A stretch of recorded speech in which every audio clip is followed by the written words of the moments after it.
नमो हरिहन्ताणं नमो सिद्धाणं नमो आयर्याणं नमो वज्झायाणं नमो लोहे सवसागुणं एषु पञ्च नमोकारो सर्वपावपणासनो मङ्गलाणं च सर्वेसिं परमं हवै मङ्गलम्।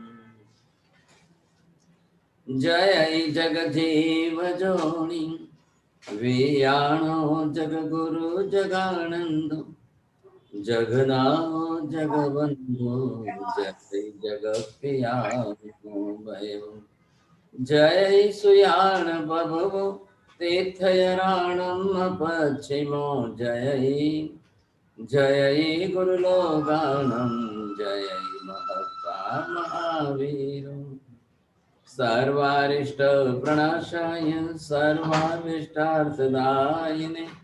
सर्वलब्धि निधानाय श्री गौतम स्वामिने नमः। श्री सुधर्म स्वामिने नमः। अज्ञानतिमिरान्धानां ज्ञानाञ्जनशलाकया नेत्रमुन्मीलितं येन तस्मै श्री गुरवे नमः। परमात्मा महावीर प्रभु ने जीवन के अंतिम काल में जगत के जीवों के हित के लिए जो देशना दी, उस देशना को यहाँ अंतिम देशना कहते हैं। पहले के 23 तीर्थंकर भगवंतों में से किसी ने ऐसा नहीं किया, किसी ने अलग से अंत में मृत्यु के निर्वाण के समय में देशना देने का उचित नहीं समझा। लेकिन परमात्मा महावीर प्रभु ने जिस तरह से देशना दी, अब भगवान ने देशना दी तो देशना देते देते देते सब वर्ग को सामने रखा है।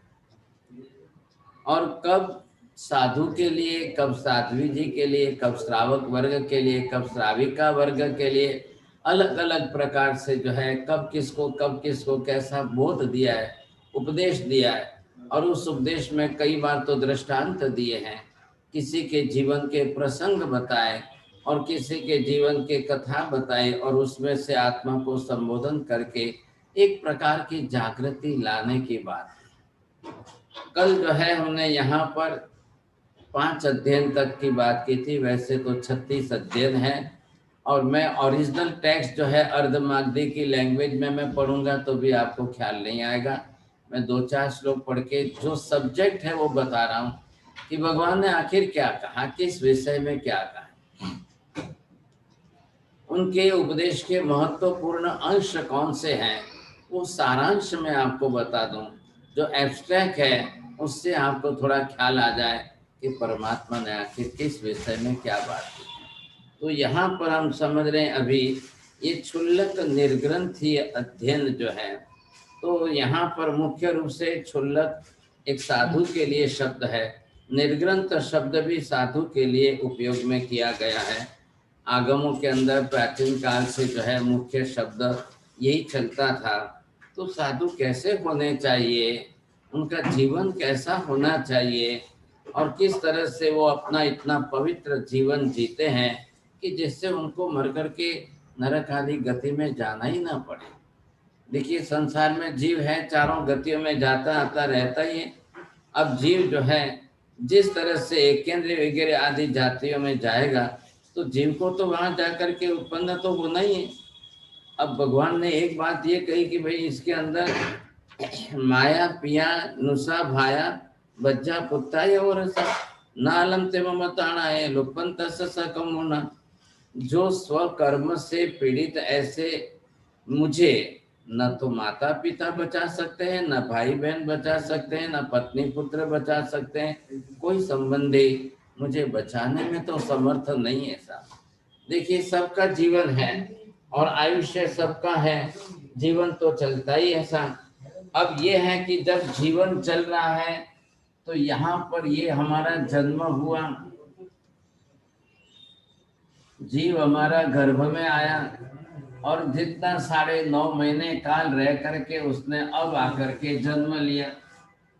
अब जन्म के बाद उसका जीवन चलेगा तो ये उसका जीवन काल है। अब जीवन काल कितना चलेगा, कितने वर्षों तक रहेगा? अब कोई 10 बरस, कोई 20 बरस, कोई 30 बरस, कोई 40, कोई 50, कोई 60, कोई 70, कोई 80, 90, आखिर 100 बरस तक भी मान लो तो आयुष्य पूरा तो होना ही है। तो आयुष्य पूरा होना है तो यहाँ पर हमारी मृत्यु होने वाली है। अब ये जो मृत्यु होगी साथ, अब आप ये समझ लो मृत्यु का मतलब क्या होता है? जीव आत्मा इस शरीर को छोड़कर चली जाए। क्यों जाए? आयुष्य पूरा हो गया, इस शरीर के अंदर रहने का काल पूरा हो गया, अब जीव रह नहीं सकता है। और दूसरी बात, ये शरीर लेकर जीव कहाँ जाएगा? ये शरीर नरक में काम नहीं आता है। ये शरीर तिर्यंच पशु पक्षी के जन्म में चलता ही नहीं है। इस शरीर को लेकर आप स्वर्ग में जाकर देवी देवता नहीं बन सकते हो।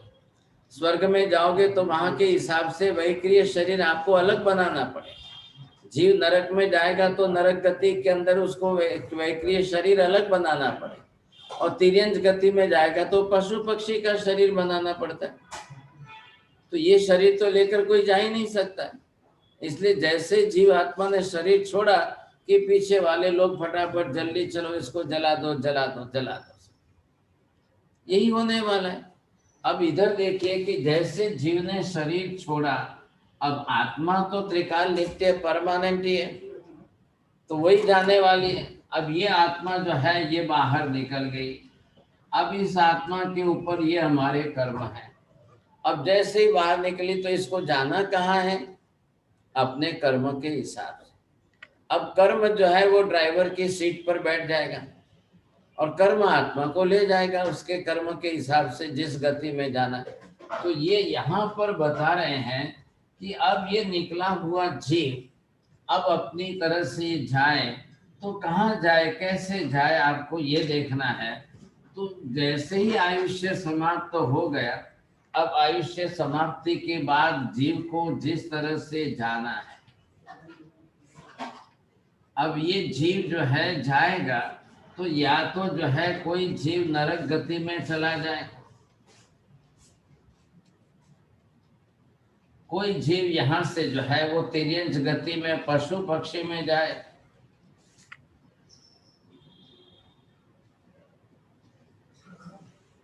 इधर से कोई निकल करके जीव मनुष्य गति में जाए,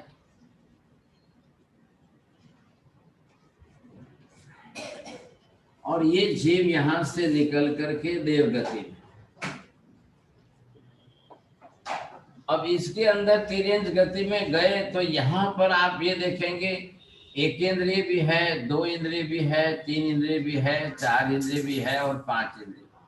अब कोई जीव जाकर एक इंद्रिय में बना है, कोई 2 इंद्रिय वाला बना है, कोई 3 इंद्रिय वाला बना है, कोई 4 इंद्रिय वाला बना है, कोई पंचेंद्रिय वाला। तिर्यंच के अंदर चारों है, 5 गति।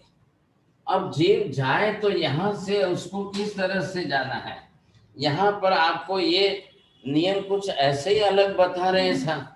और इसके अंदर भगवान कह रहे हैं कि आखिर किसने कैसे कर्म किए हैं और किस प्रकार के कर्म के हिसाब से कब किसकी क्या गति होगी। तो गति तो अपने अपने सबके कर्मों से होने वाली है। और जब यहाँ से जाना है, छोड़ना है, आप देखिए कि गाय घोड़ा सुवर्ण सोना चांदी आभूषण वगैरह पशु पक्षी और नौकर चाकर और सबका समूह समुदाय परिवार, जब सब कुछ छोड़ करके जाना है और अगर कोई संयम स्वीकार करके जाता है दीक्षा लेकर तो उसको ज्यादा से ज्यादा वैमानिक गति मिलेगी।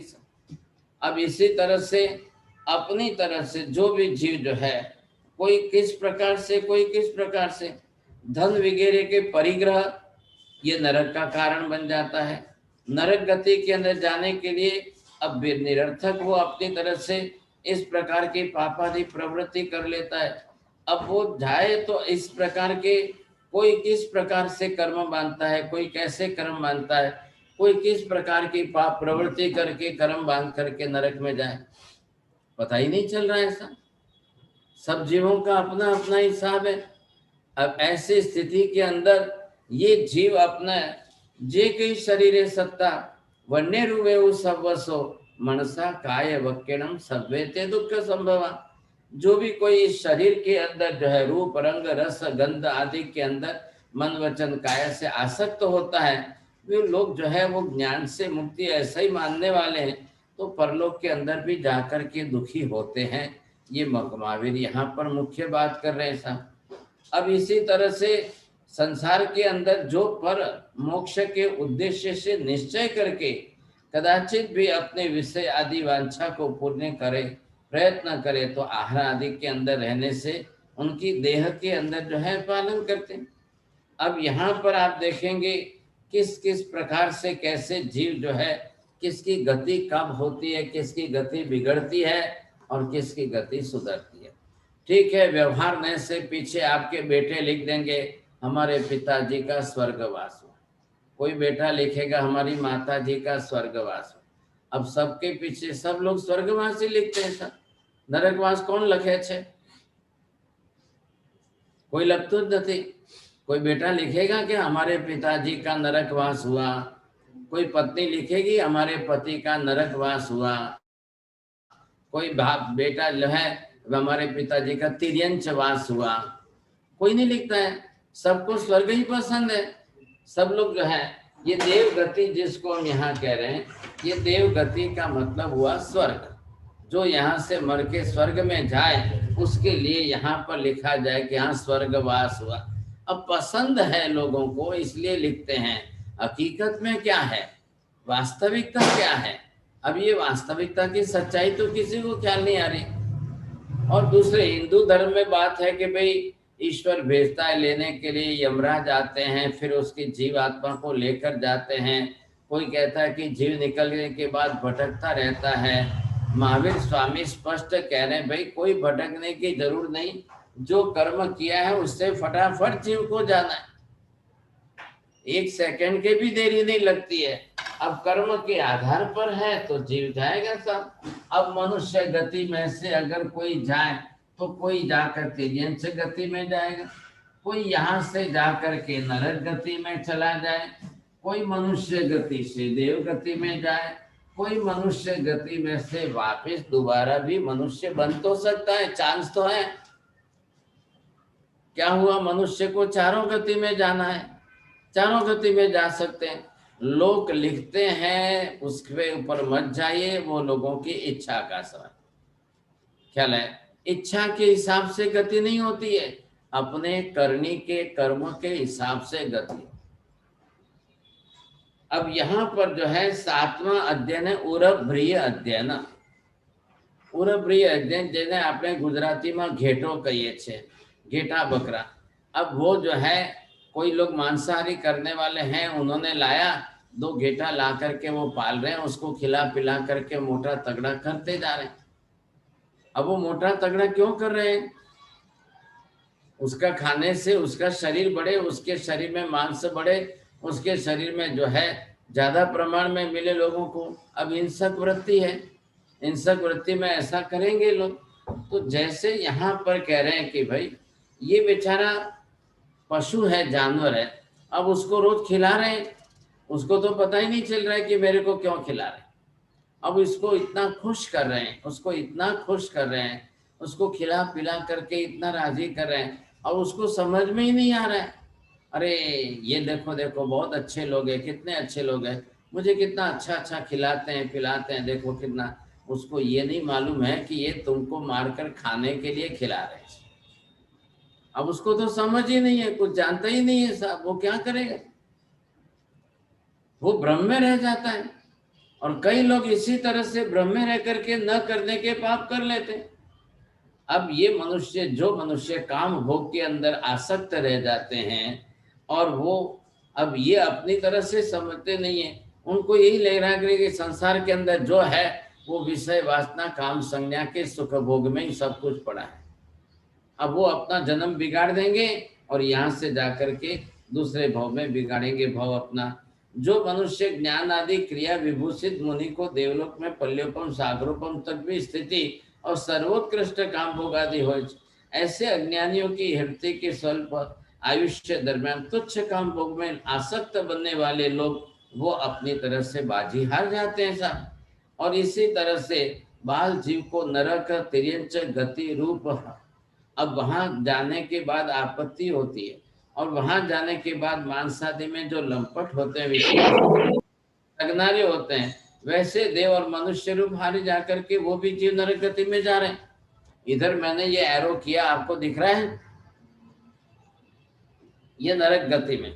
तो महावीर स्वामी कह रहे हैं किसी की इच्छा से कोई देवी देवता आपको नरक में नहीं ले जा रहे। तो आखिर जाने के कारण क्या है? यहाँ पर इस 7वें अध्ययन के अंदर नरक में जाने के कारण बहुत बताए हैं। मैं उसमें से कुछ आपको पढ़ के सुनाता हूं। तो जिसके अंदर सबसे पहले मांसाहार की बात की है। मांसाहार जो है वो पंचेंद्रिय जीवों के ही शरीर का आहार है। तो मांसाहार करने वाला नरक में अनिवार्य रूप से जाएगा। दूसरा कारण बताया है, मतलब जो ड्रिंकिंग करना है, शराब पीना है, वाइन है, ब्रांडी है, विस्की है, ऐसी चीजें जो पी करके जो कुछ भी करते हैं, कुछ भी बोलते हैं, ऐसे लोगों के लिए नरक अनिवार्य हो जाती है। नंबर 3, प्राणी हिंसा का सबसे बड़ा कारण जीव को नरक में ले जाने का निमित्त बनता है। अनंत काय के अनंत जीवों की हिंसा का कारण, जिसके बारे में आपको समझाया गया, आलू प्याज लहसुन गाजर मूला वगैरह, तो इन सब का त्याग करके आप नरक गति टाल सकते हो। महावीर ये कह रहे हैं 4 गति है।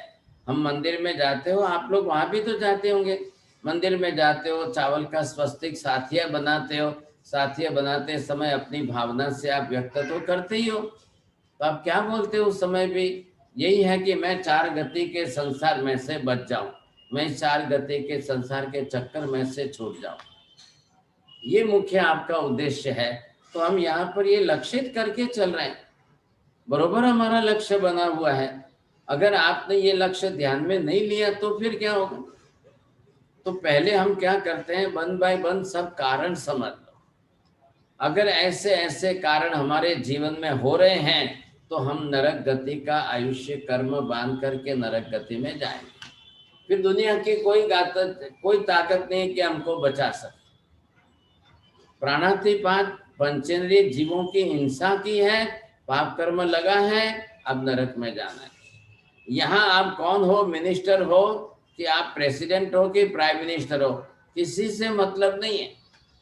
ये पूर्व का पुण्य है, आप पूर्व के पुण्य से यहाँ की सत्ता संपत्ति भोग रहे हो, ठीक है, लेकिन जो कर्म किए हैं, पाप किए हैं, उसके हिसाब से कल गति जब बिगड़ेगी तब तो बल भुगतना ही पड़ेगा, तब कहाँ जाएंगे हम? तो यहाँ पर यह है कि जीव जो है किस तरह से संसार के चक्र में परिभ्रमण करता है। अब यहाँ पर यह बताया तिर्यंच गति। अब जीव वहां से मनुष्य में से तिर्यंच गति में आए, जिसकी आहार संज्ञा तीव्र है, दिन रात खाने पीने की प्रवृत्ति प्रधान है, उसको कोई चिंता नहीं है दिन है कि रात है, ये खाना है कि वो खाना है, ये खाना है कि वो खाना है, उसको कोई विचार नहीं है। बस उसकी आहार संज्ञा की तीव्रता है, वो अपनी तरह से प्रवृत्ति करेगा। ऐसे जीव ज्यादातर मैक्सिमम तिर्यंच गति में जाकर पशु पक्षी बनते हैं। तो भगवान ने अच्छी व्यवस्था की है, हमको तब धर्म में जोड़ दिया। आप खाने पीने की चिंता घटा करके तब धर्म में आ जाइए, तो आपकी तिर्यंच गति टल गई। तिर्यंच गति में पशु पक्षी में जाने के दरवाजे ही बंद हो जाते, लेकिन उसके पहले यहाँ पचखांड चाहिए, तब चाहिए। अब तब में आपकी जो शक्ति है वो करिए। आप एकाशना भी कर सकते हो, वियासना भी कर सकते हो, आप बिल भी कर सकते हो, उपवास भी कर सकते हो, आप जो चाहे उस तब प्रकार का तब करिए, लेकिन तब करना अनिवार्य है। एक हम जैन हैं तो कम से कम सबसे छोटे से छोटा तब है सुबह की नवकार्षी। भाई सूर्योदय तो आपके वहां पर भी होता ही है, तो सूर्योदय होने के ओनली 48 मिनट के बाद, सिर्फ 48 मिनट के बाद अगर आप नवकार्षी का पचखान लेकर 3 नवकार गिन के बाद में अगर खाते पीते हैं तो आप वहां पर व्रत वाले कहलाएंगे, तप वाले कहलाएंगे। रात के समय में सूर्यास्त हो रहा है, आपको नहीं खाना है, पचखान कर लो, आपको पानी पीना है, आप 55 समय अंदर 23 का पचकान करो, पानी पी सको। जरूर नहीं है 24 का पचकान करें। कम से कम छोटे से छोटे तप में तो आ ही गए हम। अगर आप वियासना के अंदर 2 टाइम खाने का पचकान आपका हो तो भाई साहब शरीर तो चल सकता है आराम से। अभी हम बेंगलोर गए थे, वहां पर तो एक माता जी जो है जिन्होंने बहुत बड़ा तीर्थ निर्माण किया है, अब आप सोचिए पिछले 30-40 वर्षों से वो एकादशा ही करती है, और जबकि उम्र 72 के ऊपर है। अब 30-40 वर्षों से उसने अपने शरीर को हैबिट में ऐसा डाल दिया है कि बस एकादशा ही करना है, दूसरी बात ही नहीं था। तो तब धर्म है क्या। अभी मेरी मम्मी है तो शी इज अबाउट 95 to 96, लेकिन कभी खुला ही नहीं खा रहे था। 30 वर्ष ही तब किए, इतनी बड़ी तपस्या की, इतनी आराधना की, अब भी आज भी कर रही है। तो आप सोचिए, अब बहुत बचपन से उनके पचकान चले आ रहे हैं, तो बोले बिना पचकान का तो दिन खाली नहीं गया। तो आज भी इस उम्र तक वो अपनी तपस्या बरोबर करें, एक संस्कार बन जाते हैं ना। तो ये तो निश्चित हो गया कि चलो उनकी तिर्यंच गति नहीं होगी, नरक गति तो नहीं होगी, अब 2 गति तो टल गई साहब। तो अब आत्मा के लिए 2 ही गति बची है। इधर पहले ये डिवीजन जो किया है, इस डिवीजन को समझ लो। ये जो डिवीजन यहाँ पर है, तो ये ऊपर की दोनों जो है सदगति है, और यहाँ पर ये नीचे की जो है ये दुर्गति है।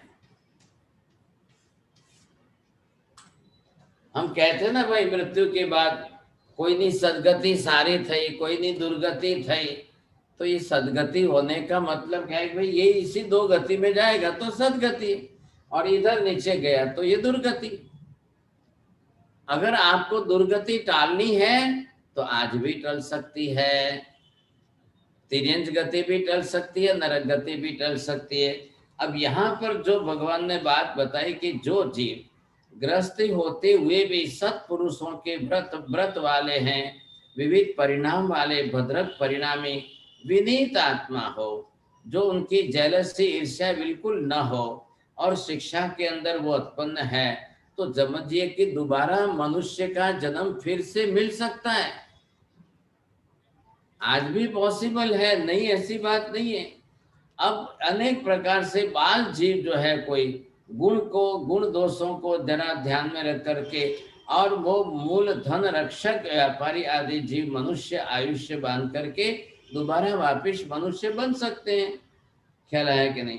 अब इसी तरह से जो जीव लाभ के वाले दीनता वगैरह के और गृहस्थी के जीवन में, साधु के जीवन में या व्रतादि पचखान आदि करते हुए रहे, तो वो अपनी तरह से सदगति अवश्य धारण कर सकते हैं साहब। अब जो लोग काम भोगों में आसक्त है, और जो है विराधना की प्रवृत्ति वाले ज्यादा है, तो उनको फिर तो दुर्गति में जाना पड़ता है। अब इसी तरह से किन किन कारणों से जो है जीव अपनी तरह से जानबूझकर गति बिगाड़ रहे हैं साहब।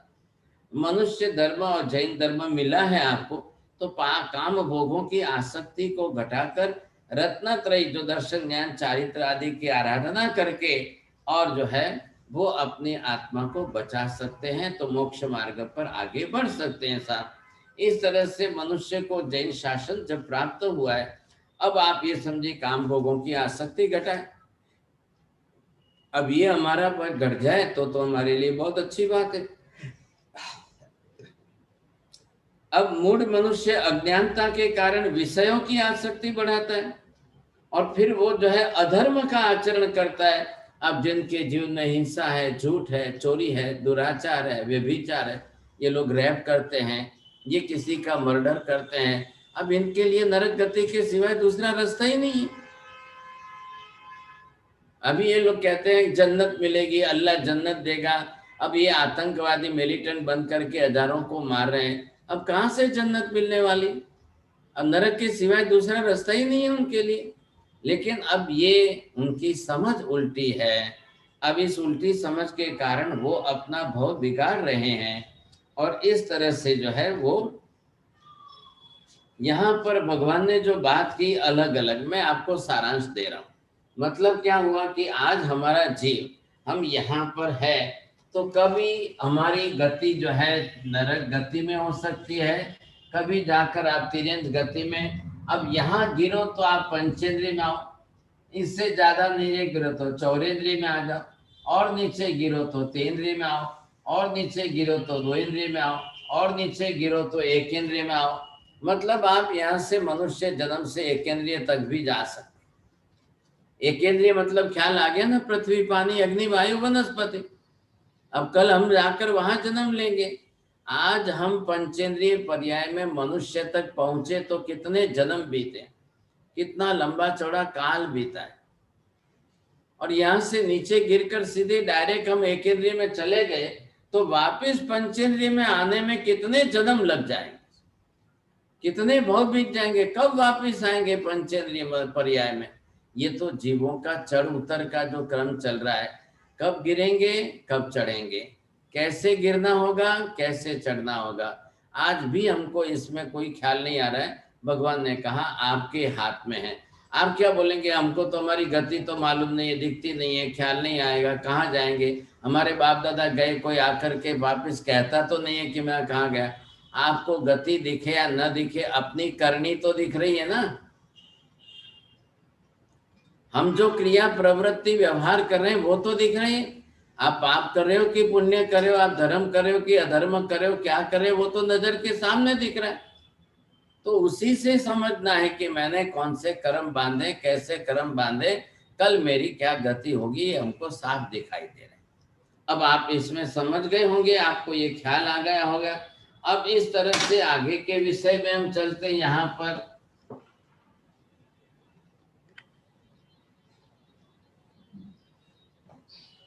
अब यहाँ पर एक है कपिल अध्ययन है, 9वां अध्ययन, 8वां अध्ययन जो है कपिल के नाम का है, तो कपिली अध्ययन है। ऐसे है कि भाई जिनको केवल ज्ञान हुआ है वो कपिल मुनि हुए थे। तो भगवान तो यहाँ एग्जाम्पल भी तो दे रहे हैं, दृष्टांत तो दे रहे हैं किसी के नाम का, किसी के जीवन का। तो ये आपको सुन करके भी ख्याल आ जाए, ऐसे केवली भगवंत जो हुए, अब उन्होंने भी तो देशना दिए। तो उन्होंने देशना दे करके जगत के किन जीवों को, कैसे जीवों को जो है समझाया है। अब ये समझाया है तो ख्याल आया, तो भगवान ने क्या क्या कहा होगा, कैसे कैसे समझाया है। उन्होंने अपनी तरह से कहा, सर्वम ग्रंथम कलहम च विपज्जहेतः विहम विखो सव्वेषु कामजा एषु पासमानो न लिप्पयिताई। कर्म बंध करने वाले सर्व जीव परिग्रह कसाय आदि के अंदर साधु छोड़ी दे, और शब्द वगैरह विषयों से दोष दृष्टि से जो और कर्मों से आत्मरक्षक मुनि उसमें लिप्त नहीं होता है। अब सबसे बड़ी बात क्या हो गई, पांचों इंद्रियों के 23 विषय। बस सबसे बड़ा ये जो हमारा विषय चल रहा है आज किसका, हमारी जो 5 इंद्रियां बनी हुई हैं।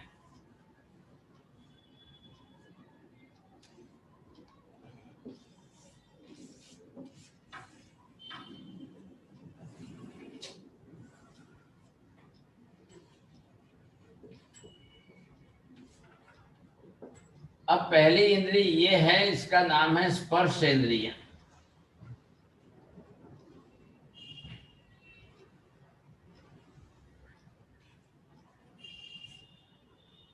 अब ये दूसरी इंद्रिय है, इसका नाम है रसन इंद्रिय।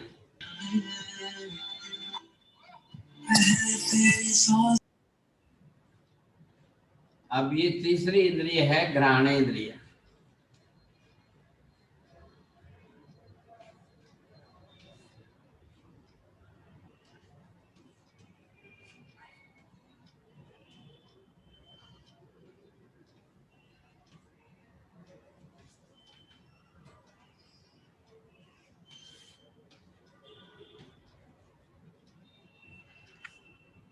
अब इन पांचों इंद्रियों की जो प्रवृत्ति हमारी चल रही है सर, पांचों इंद्रियों की प्रवृत्ति के इनके सब्जेक्ट है।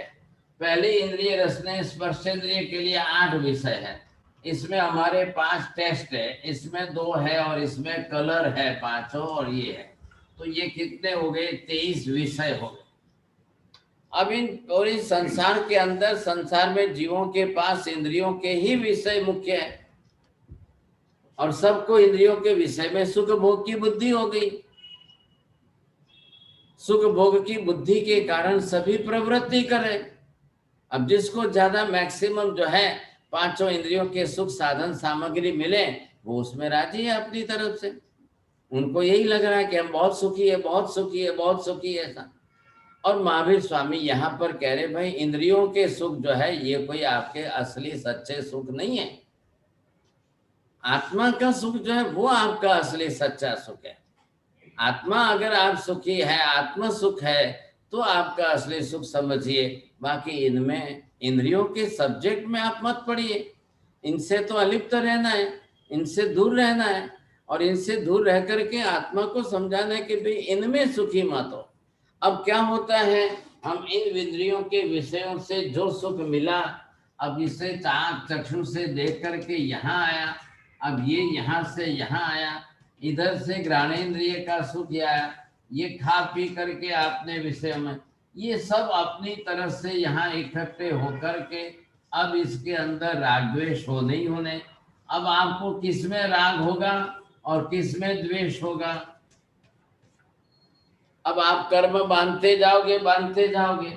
अब जिस तरह से जैसा ये कर्म बांधा, अब इसमें से ये कर्म बांधा आपने, और ये कर्म बांधते जाएंगे, ये राग द्वेष मुख्य कारणीभूत है। अब आत्मा कर्म बांधती जाए। इंद्रियों के विषय तो 2 मिनट में यहाँ पूरे हो गए। आपने स्वीट ली, खाई, जीभ के ऊपर रखी, और 2 मिनट में तो आपने उतार ली, खा ली, हो गया, खेल खत्म। इंद्रियों के विषय तो 2-2 मिनट के हैं। अब इनमें तो आपको तृप्ति होने वाली नहीं है, इनमें आपको कोई खुशी या सुख मिलने वाला नहीं है। फिर हम जो है इंद्रियों के सुख की अतृप्ति के कारण वासना में पड़े रहते हैं। अब ये हमारे जन्म बिगाड़ देंगे साहब। ऐसी स्थिति के अंदर भोगों में डूबे हुए लोग अब वो मोक्ष की बुद्धि नहीं रख सकते हैं, अज्ञानी हैं, धर्म करने की क्रिया करने में आलसू बन जाते हैं, मोह के अंदर व्याकुलता आ जाती है। अब वो जो है जिस तरह से कर्म से आसक्त बन जाते हैं। हिंसा आदि की प्रवृत्ति में सर्वथा नहीं रहने वाले, कराने के लिए अनुमोदन आदि की प्रवृत्ति में करने, पंच समिति आदि का पालन आदि करते जाए, तो इस तरह से जो है अपनी काया, अपने आत्मा को वो दुर्गति में नहीं डालेंगे, भेजेंगे साहब। अब ये हमको अंदर से समझना चाहिए। अब पहली बात यह है कि हम यहाँ पर आत्म जागृति के भाव में, दैट इज एक अवेयरनेस है। आत्मा को सबसे ज्यादा क्या चाहिए, हमारी अवेयरनेस या ख्याल में आनी चाहिए। अब इस जन्म में जीवन के अंदर तप आदि नियंत्रित करके हम शुभ मन वचन काया के योग से अत्यंत भ्रष्ट हुए ऐसे काम भोगों से सर्वथा आसक्ति निकाल दें, बिल्कुल जो है। तो इसके कारण अगर आसक्ति आदि बढ़ाई तो फिर देव गति में भी कोई निचली हल्की गति में हमको वहां जाना पड़ेगा। अब फिर इसमें काम भोगों की आसक्ति बढ़ाई, वासना विकारों के अंदर हम डूबे रहे और इसके अंदर हमारी वृत्ति बनी रही, तो ये वासना विकार कीड़ा जो है ये हमारी दुर्गति कर करके ऐसे भेज देंगे वापिस, इसमें से आत्मा को ऊपर उठना मुश्किल हो जाएगा सर। ऐसी इसके अंदर जो है वृत्ति जीवों की जो बनती है, तो यहाँ पर भगवान ने कहा है कि बस ये द्रव्य मूर्छा मोह भाव ऐसे पदार्थों की आसक्ति हम घटा दें सर। मुख्य आशय आपको समझ में आ गया, इतनी बात है। अब भगवान यहाँ 9वां अध्ययन ले रहे हैं, तो यहाँ जो है 9वें अध्ययन के अंदर नमी राजर्षि की बात आ रही है। एक राजा है, वो नमी राजा उनके नाम से पहचाने जाते थे उस काल के अंदर। तो ये राजा थे, राजघराने में है, धन संपत्ति वैभव ऐश्वर्य भोग विलास साधन सामग्री बहुत अच्छी विपुल प्रमाण में। राजा अपने आप को बहुत सुखी समझते थे, आहा बहुत अच्छा बहुत अच्छा बहुत सुखी है। तो ये वृत्ति उनकी थी, लेकिन तकलीफ क्या हुई, एसिडिटी ओवर बढ़ गई। एसिडिटी ओवर बढ़ने से जो है स्किन डिजीज उनका ज्यादा बिगड़ गया। अब स्किन डिजीज जो है वो ज्यादा होने से दिन रात शरीर के ऊपर इचिंग खुजली आना वगैरह बहुत ज्यादा रहता था और पूरी रात नींद नहीं आती। अब धन संपत्ति बहुत है, राजा है, अमाप धन संपत्ति है, लेकिन अब पूरी रात नींद नहीं आ रही थी। वो इचिंग करके खुजला करके परेशान हो रहे थे। अब ऐसी स्थिति में क्या करना साहब? उनकी शादी हुई थी, 8 रानियां थी उनकी। अब ये 8 रानियां थी तो एक वैद्य हकीम डॉक्टर को बुलाया, बोले भाई ट्रीटमेंट करना है इनकी। तो बोले ठीक है, क्या करना है? तो उन्होंने डायग्नोसिस किया, बोले इनके शरीर के ऊपर जो है ये स्किन डिजीज बहुत बढ़ गया है, पित्त बहुत बढ़ गया है, एसिडिटी होने से सारा पित्त ब्लड में आ रहा है, तो शरीर के ऊपर इचिंग हो रही है। तो क्या करना चाहिए? तो बोले ये चंदन है, इस चंदन को એટલે ગુજરાતીમાં સુખડ કહેવાય, इस चंदन को आप घिसो थोड़ा और उसको पानी के साथ घिस करके इनके शरीर पर विलेपन करो, लेप करो, तो जो है इनकी ठंडक हो जाएगी, तो रात को शांति से नींद आ जाएगी। तो वैद्य ने बताया, फिर जो है रक्त चंदन ला करके दिया। अब वो लाल चंदन था, वो घिसने लगी साहब। तो रानियां घिसती थी। इधर राजा सोने के लिए बिस्तर पर सोया हुआ था। थोड़ी हल्की सी नींद आने लगी उनको, और इधर रानियां जो है वो चंदन घिसने में उनके कंगन का, बंगड़ी का आवाज शुरू हो गया। तो कंगन का आवाज आते आते आते एक बार ये रानी घिसती है, दूसरी बार दूसरी रानी घिसती है, तो घिसते घिसते पूरे हाथ में कंगन है, तो आवाज खड़खड़ खड़खड़ खड़खड़ खड़खड़ आवाज आने लगा है। तो राजा ने कहा कि भाई मेरी तो नींद बिगड़ रही है, बड़ी मुश्किल से थोड़ी 2 मिनट के लिए नींद आने जैसी लगी, और तुम्हारे इस आवाज के कारण मेरी नींद डिस्टर्ब हो गई, ये कंगन निकाल के फेंक दो। तो राजा ने तो बोल दिया, लेकिन ये रानियां कहती है તમને કઈ ખબર પડે કે નહીં? અમારું સૌભાગ્ય ચિહ્ન કહેવાય, કઈ બંગડી હાથમાંથી કાઢી ન નખાય। हम स्त्री है, रानी है, तो क्या बिना कंगन के हाथ खाली रहेगा क्या हमारा? नहीं, ऐसा नहीं हो सकता है। अब क्या करना साहब? राजा बोल रहा है मुझे नींद नहीं आ रही है, और थोड़ी सी नींद चालू हुई कि आप लोग जो है इस तरह से कर रहे हो, तो आवाज आ रही है, तो बहुत डिस्टर्ब हो रहा है मेरे को। नहीं तो कंगन तो हम नहीं निकाल सकते हैं। ये 1 घंटे तक झंझट चली साहब, झगड़ा हुआ, तो आखिर में ये समझौता हुआ कि चलो जितनी देर हम घिसते हैं चंदन, उतनी देर तक एक कंगन रखेंगे, तब तक दूसरी आवाज नहीं आए। बोलो चलो आपको जो ठीक लगता है करो।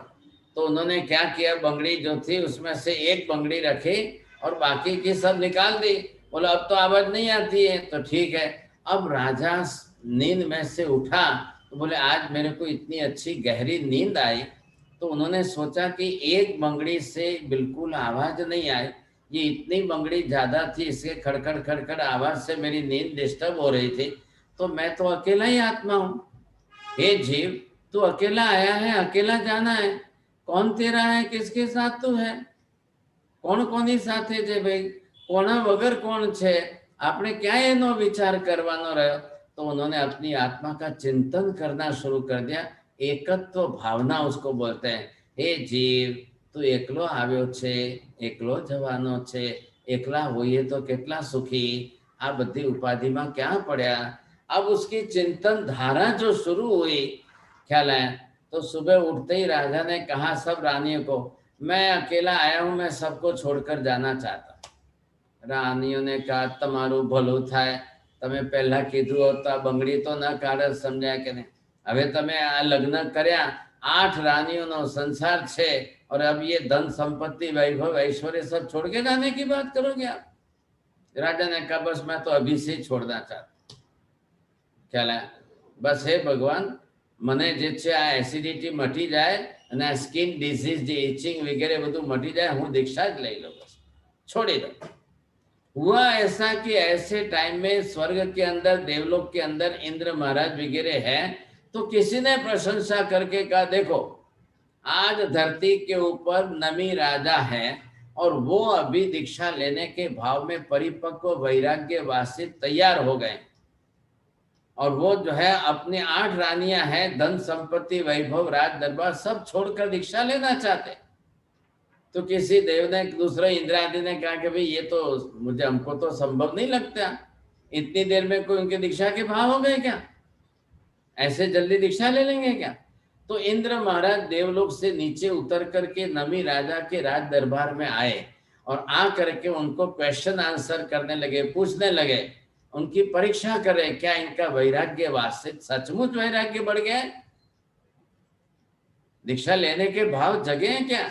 तो इनके वैराग्य की वो परीक्षा करने के लिए पूछने लगे। तो भाई परीक्षा के हिसाब से अब वो तो एक रूप धारण करके आ गए। नमी राजर्षि को पता ही नहीं है कि भी किस रूप में आए, कौन है, क्या है, कोई पता नहीं। लेकिन जैसे ही आए, अब उन्होंने प्रश्न करने शुरू किए। अब जैसे ही प्रश्न उन्होंने शुरू किए तो नमी राजर्षि बरोबर जवाब देने लग गए। अब ये कोई पढ़े लिखे विद्वान तो नहीं थे, लेकिन अब स्व अनुभव के आधार पर इन्होंने अपनी तरह से जवाब देना शुरू किया। अब जवाब देना शुरू किया तो इंद्र महाराज ने एक के बाद दूसरा, दूसरे के बाद तीसरा, तीसरे के बाद चौथा, ऐसे अलग अलग प्रश्न पूछते ही गए। अब पूछते ही गए तो उन्होंने पूछा, एस अग्नि उबा एम डे मंदिरम भैवम उदंते उरंतेणम की सनम नावपेक्षहं। हे भगवान, अग्नि, वायु आदि अनेक प्रकार के राजमहल बलि रहा है, जल रहा है, उसमें अंतपुर आदि भी जल रहा है, तो फिर भी जो है ये सब जल रहे हैं, तो आपको क्या लग रहा है, आप क्यों नहीं देख रहे हैं? तो रमी राजर्षि ने कहा, बद्धू बोले छे पण मारो आत्मा बलतो नहीं ने, सब जलता है, मेरी आत्मा थोड़ी जलती है। अब आप आत्मा की बात करो, संसार के अंदर तो सब नश्वर है, नाशवंत है, सब जलता ही है, नष्ट होता है, कोई चिंता नहीं। ये शरीर भी तो जलने ही वाला है ना, हम मरेंगे तो शरीर थोड़ी रखेंगे, कोई एक दिन नहीं रखेंगे साहब, एक दिन। अब आप अपनी जिंदगी में पूरा शरीर, आपको पूरा जीवन जो है शरीर को बचाने, शरीर को सजाने, शरीर को खिलाने पिलाने, शरीर को संभालने में, शरीर को सजाने में पूरा जीवन हमारा बीत जाता है। आप अगर 100 वर्ष का आयुष्य है तो उसमें से आप देख लो 90% हमारा जीवन जो है शरीर के पीछे बीत जाता है, और बचता क्या है? और शरीर की प्रवृत्ति के पीछे हमें पाप करने कितने पड़ते हैं।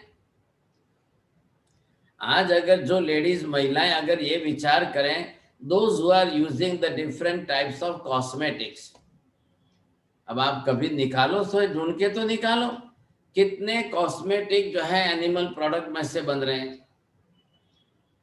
कितने कॉस्मेटिक आपके किन किन जानवरों की हिंसा में से बन रहे हैं, कितने प्राणियों की, कैसे कैसे प्राणियों की हिंसा में से आपके बन रहे हैं साहब, आपको सुनकर आश्चर्य लग जाएगा। और एक संसार के अंदर आज कितने, हिंदुस्तान का पॉपुलेशन ले लो या अमेरिका का ले लो, पूरी दुनिया का ले लो, तो भाई पॉपुलेशन के अंदर महिलाएं भी कम तो नहीं है, और गर्ल्स वगैरह जो है वो भी तो कम नहीं है, मैरिड वुमेन जो है वो भी कम नहीं है, तो कितना कॉस्मेटिक का बाजार है, ये मार्केट कितनी बड़ी है कॉस्मेटिक की, अरबों खरबों रुपए की मार्केट है। अब उसके पीछे लाखों प्राणियों की हिंसा होती है, तब जाकर के इतने बन रहे। अगर आप उसका यूज करने वाले हैं तो आप भी उसके भागीदार तो बने कि नहीं बने? अगर हम भागीदार बनते हैं तो कितना हमारे ऊपर भी तो पाप कर्म चढ़ेगा कि नहीं चढ़ेगा? ये विचार आपको सबको करना चाहिए। हम दूसरे के शरीरों की हिंसा करके, उनके शरीरों के अंग लेकर के हम अपने शरीर सजाना चाहते हैं। अगर हम इससे अपना शरीर सजाएंगे तो इस हिंसा के पाप का कर्म भी तो हमको ही लगने वाला है, कल उससे हमको कर्म का फल भी तो भुगतना पड़ेगा। ये बात हमको यहाँ पर समझनी बहुत जरूरी है। अब आप देखिए कि इस तरह से नमी राजर्षि वो अपनी तरह से इंद्र महाराज को एक एक जवाब दे रहे हैं। अब उनको भी ख्याल है, धनवंत ने के घर में जो है कोई चोर चोरी करने घुस जाए और उसके अंदर वो अपनी तरह से मान लो शेर को न भी मारे और वो अपनी तरह से धन माल आदि मिलकत की चोरी करके निकल जाए, तो राजन आपको क्या लगेगा? तो नमी राजर्षि जवाब देते हैं, भाई इसमें मेरे आत्मा का क्या जाता है, मेरा आत्मा को तो कोई चोरी नहीं कर सकता है, मेरे अंदर के ज्ञान दर्शन की भी चोरी कोई नहीं कर सकता है, करे तो जाए तो धनमाल जाता है, धनमाल मेरा है ही नहीं साहब, ये तो पर पुद्गल पदार्थ है, पर पदार्थ के अंदर मैं तो आसक्ति नहीं रखता हूँ, ये जाता है तो इसमें मेरा कोई नाश नुकसान नहीं हो रहा है। ये अपनी इन्होंने बुद्धि बना ली, और ऐसी अपनी बुद्धि बना करके अब वो विरक्त भाव ला करके वैराग्य जरूरी। आप भी अपनी तरह से सोचिए, वैराग्य तो जीवन में आना ही चाहिए सा, और वैराग्य की अवेयरनेस के साथ जीवन जीना है। संसार है, खाने पीने भोग के साधन सामग्री, कपड़े लत्ते आभूषण दागिने आपके हैं, आपको भोग उपभोग करना है, बरोबर है। उससे विरक्त तो रहो कम से कम। अब समझ करके तो रहे हम पदार्थों से मेरा क्या रिश्ता है, इतने भौतिक भौगोलिक पदार्थ सारे जो भी साधन सामग्री है, मैं इससे कैसे अलिप्त हूं, इतना मुझे समझ करके रहना है। एक आत्मा की अवेयरनेस के साथ जीना है। फिर वापस इंद्र महाराज ने पूछा कि हे आत्मन, अनाचार प्रवृत्त आत्मा के साथ में जो युद्ध करे और बाह्य राजा आदि के साथ लड़ने आदि के साथ भोग में, तो ऐसे अनाचार प्रवृत्त आत्मा को जीत लेने के लिए मुक्ति स्वरूप सुख रूप एकांतिक सुख को जो है मुनि कैसे प्राप्त करते हैं? तो पांच इंद्रिय क्रोध मान माया लोग दुर्जय मन मिथ्यात्व सर्वथा, ये इसको जीत करके जो है मैं भी इस तरह से जीत सकता हूँ। ये प्रवृत्ति हमको करनी है। ए मठम ने सज्जा, अब जो है हे क्षत्रिय, आप बड़े यज्ञ यादागी कराते हैं और श्रमणों ब्राह्मणों को जिमाते हैं और ब्राह्मण आदि को दक्षिणा आदि देते हैं, तो दान आदि पुण्य मनोहर कार्य आप करते हैं, तो ये सब आपके लिए अच्छा है, आप इसको छोड़कर दीक्षा क्यों लो? तो ये सब पुण्य कार्य करो। तो नबी राजर्षि समझाते हैं पुण्य तो वापिस सुख ही देने वाला है। आज आप कितना भी पुण्य उपार्जन कर लो तो पुण्य एक शुभ कर्म बन जाएगा। अब वो पुण्य शुभ कर्म बन करके फिर जन्मांतर में आएगा, फिर सुख संपत्ति देगा, फिर आपको सुख संपत्ति भोगनी पड़ेगी, फिर उसके लिए भोग लेना पड़ेगा। तो भगवान कह रहे साधु जीवन लेने के लिए मुझे सबसे बड़ी संवर और निर्जरा करनी है, मुझे पुण्य उपार्जन नहीं करना है। पुण्य बांध करके मैं फिर वापस भोगने के लिए दूसरे जन्म लाऊं, नहीं, अब मेरे को तो संवर करना और कर्म क्षय की निर्जरा करनी, ये लक्ष्य मुझे लेकर के चलना है। फिर इंद्र महाराज ने अलग से प्रश्न पूछा, अत्यंत दुष्कर ऐसे घोर आश्रम गृहस्थाश्रम को छोड़े और दीक्षा लेकर के आप आश्रम मानी शाम इच्छा रखते हो आप, तो या घर में रह करके ही धर्म करो ना भाई, क्या होता है। घना लोग एम ज कहे छे ना साहेब दीक्षा लेवानी शे जरूर छे, आपने तो घर में रहीने धर्म करता रहेशो। लेकिन कई लोगों को देखते हैं संसार में रहने पर संसार की जिम्मेदारियां, फिर घर कुटुंब परिवार, फिर परिवार के सभी सभ्य और सबके लिए करते करते करते करते हर व्यक्ति अपना जीवन पूरा कर लेता है, उसको अपने लिए कुछ आत्मा के लिए करने का संतोष ही नहीं होता है। अपनी आत्मा के लिए करने का संतोष कहाँ आता? अगर वो पुरुष है तो नौकरी धंधा व्यापार करके पैसा कमाओ पैसा कमाओ पैसा कमाओ, अब उसी में लगा। अगर वो स्त्री जीवन में है तो कुटुंब परिवार बच्चों को खिलाओ पिलाओ खाओ पाओ मजा करो और इस तरह से समाज के अंदर चलाओ। तो चाहे पुरुष हो या स्त्री हो, जीवन तो इसी तरह से बीत जाता है। हम अपनी आत्मा के लिए करते क्या है? फिर आप बोलो नहीं नहीं मैंने दान दिया है, मैंने ये किया है, थोड़ा पुण्य किया, थोड़ा पुण्य करके आप सुख पुण्य वापिस कालांतर में आपको सुख संपत्ति दे देगा। फिर पुण्य भोगेंगे, फिर वापिस भोगते हुए फिर वापिस नया दान आदि करेंगे, फिर वापिस, तो ये तो चक्कर चलता ही रहेगा, आप इसमें से बाहर निकल ही नहीं सकोगे। अब इसलिए महावीर स्वामी कह रहे हैं कि भाई आप नया पुण्य उपार्जन करने के बजाय तो संवर करके कर्म क्षय करो, निद्रा करो। अब जितनी निद्रा आप करोगे जितने आपका कर्म प्रमाण में क्षय होता जाएगा तो आत्मा धीरे धीरे मोक्ष की दिशा में आगे बढ़ती जाएगी। ये हमको लक्ष्य रखना है। अब यहाँ पर कहते हैं कि ये सोना रूपा चांदी, अब हीरा मोती अभाव धन संपत्ति, इतना राजवाट वैभव, इतना सब आपका सब है, तो कहते हैं भाई आप बद्धू छे, ये तो पड़ा रहेगा और मैं मर जाऊंगा। आप लोग वहां कभी म्यूजियम है क्या आपके यहाँ पर? आप कभी म्यूजियम वगैरह देखने गए क्या कोई? तो ये म्यूजियम के अंदर है क्या जो राजा महाराजा अपने जीवन काल में इकट्ठा कर लिया, अब वो मर गए, तो उनकी जो धन संपत्ति वगैरह थी वो दुनिया को दिखाने के लिए सजा के रखी है। आप कभी इंडिया में आओ तो हैदराबाद जाओ तो सलारगंज म्यूजियम है, कभी मुंबई में आओ तो यहाँ पर म्यूजियम है, राजस्थान में जयपुर आदि में चले जाओ तो वहाँ म्यूजियम है, मैसूर जाओ साउथ में तो वहाँ बड़े म्यूजियम है। आप पूरे म्यूजियम में देखने जाओगे तो देखोगे क्या आप? उनके जीवन में वो क्या पहनते थे, क्या रखते थे, किस में खाते थे, क्या बर्तन कैसे थे, उनके कपड़े कैसे थे, उनके आभूषण कैसे थे, उनके शस्त्र अस्त्र कैसे थे, जो उनके उन्होंने अपने जीवन में जितना संग्रह किया था वो मर गए। अब लोगों ने जो है सरकार ने लेकर के उसको सजा कर उसका नाम दे दिया, तो वो तो सब उसके नाम का परिग्रह ही है। अब इतना परिग्रह जो उनके जीवन का बना हुआ इकट्ठा किया हुआ है, अब वो आज भी उनके नाम की मोह माया ममत्व से उनको कर्म बंधा रहा है कि नहीं? अब इतने शस्त्र अस्त्र आप उन जमाने के देखते हो तो वो कर्म बंध के कारण है। महावीर तो ये कह रहे हैं मृत्यु के पहले आप अपनी तरफ से खरीदी हुई, लाई हुई, बसाई हुई, रखी हुई ईच एंड एवरीथिंग इसका विसर्जन करके जाना।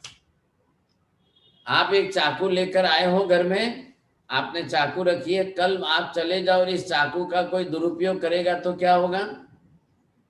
मिसयूज भी तो हो सकता है कि नहीं? अब चाकू का मिसयूज क्या होगा आप समझते ही हो।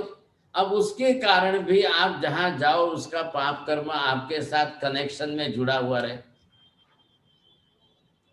आपकी मृत्यु होगी। चाकू तो ऐसे ही रहने वाली, आपकी मृत्यु होगी। कल पिस्तौल है, बंदूक है, कोई तलवार है, शस्त्र अस्त्र पड़े रहेंगे। अब इन शस्त्र अस्त्र का उपयोग तो किसी को मारने के लिए होता है, फिर मनुष्य मारना है, पंचेंद्रिय मनुष्य की हिंसा का पाप लगेगा, हमारे कर्म पर चढ़ेगा सब सिर पर। तो कल उसके कारण दुर्गति हमारी हो जाए, फिर भव बिगड़ जाए। अब ये करना कि नहीं करना है ये आपको देखना है, सोच लीजिए। यहाँ तो नमी राजर्षि राजा है वो अपनी तरफ से, और वो साफ शब्दों के अंदर इंद्र महाराज को जवाब दे रहे हैं कि ये सब परिग्रह के साधन मेरी आत्मा का अधः पतन करने वाले हैं। एक राजा होते हुए अमाप धन संपत्ति का त्याग करके दीक्षा लेने के भाव बना रहे। सोचिए, छोटा सा कारण वैराग्य का निमित्त भी बहुत छोटा बना, और इतने में वो अपने संयम जीवन की साधना के भाव बना रहे हैं सब। अब यहाँ पर इंद्र महाराज भी अपनी तरफ से अलग अलग प्रश्न पूछते ही जाते हैं। अब इन्होंने कहा कि भगवान आप जो है इस तरह से, अब इस तरह से इंद्र महाराज ने जो है नमी राजर्षि की स्तुति की। शक्रेंद्र है खुद, और उन्होंने राजा की स्तुति करके उनको प्रदक्षिणा दी। प्रदक्षिणा दे करके 3 बार वंदन किया। उसके बाद नमी राजर्षि ने उस मुनिवर को चक्र अंकुश आदि लक्षणवंता चरणों के अंदर वंदन नमस्कार करके और विलास वाले होने से इंद्र महाराज अपनी तरफ से जो है वहां से विदाई लेते हैं। और इधर नमी राजा वो अपनी तरफ से इन सब सांसारिक सुख भोगों का त्याग करके दीक्षा ले, अमाप धन संपत्ति का सबका त्याग करके अब इन्होंने दीक्षा ली। तो नमी राजा थे, अब वो राज ऋषि बने तो नमी राजर्षि ऐसा नाम प्रसिद्ध हुआ। और फिर वो अपनी तरह से अपनी साधना संयम की साधना करते हैं, और इस तरह से संयम की साधना करके अब वो राजर्षि स्वधर्म में निश्चल रहते हुए तत्व ज्ञान की आराधना, गीतार्थ अभ्यास आदि करके और अपनी शुद्ध आराधना वगैरह करके वो अपनी आत्मा का कल्याण करके जाते हैं। संयम भोगों से भी विरक्त हो जाते हैं, विमुख हो जाते हैं और अपनी आत्मा का कल्याण करके जाते हैं। नहीं तो इसमें डूबे रहते होते तो क्या होता, सोचो क्या हालत होती, आप कल्पना करो, समझें। अब भगवान अब अलग से 10वां अध्ययन दे रहे हैं। इस अध्ययन का नाम है ध्रुव पत्रक अध्ययन। अब ध्रुव पत्रक अध्ययन के अंदर शब्द ही उस प्रकार का बना करके जोड़ा है।